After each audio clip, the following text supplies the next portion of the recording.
Rester en tenue de service.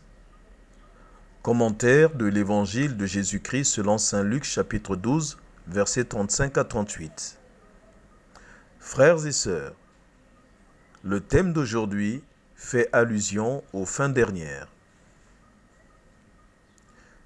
Après l'ascension, le départ physique du Maître, les disciples du Christ doivent rester en tenue de service, en tenue de travail, pour ne pas être surpris.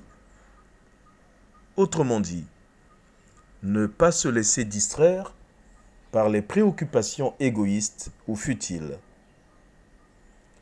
Le Seigneur montre ainsi la relation de causalité, le lien intrinsèque entre cette vigilance, cette persévérance dans le service de Dieu et du prochain, et le bonheur dans la vie éternelle.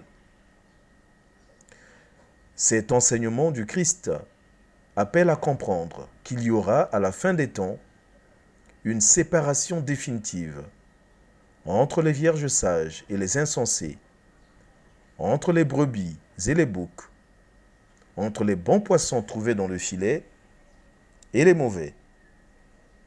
C'est-à-dire que Dieu rendra justice à chacun d'entre nous. Et cela doit être pour le chrétien vigilant, c'est-à-dire pour celui qui prie, qui vit le commandement de l'amour, qui peine, qui est aussi persécuté pour la justice et pour le royaume. Cela doit être un facteur d'espérance. Oui, le Maître peut revenir à n'importe quel moment, affirme le Christ, et les serviteurs qu'il trouvera en état de veille seront récompensés. Certes, la vie terrestre n'est malgré tout pas facile, mais le bonheur éternel qui nous est promis et proposé, ce bonheur dépasse tout ce que nous pouvons imaginer. Ce sera le triomphe de l'amour, donné, reçu et partagé. Restons en tenue de service. Quelle résolution!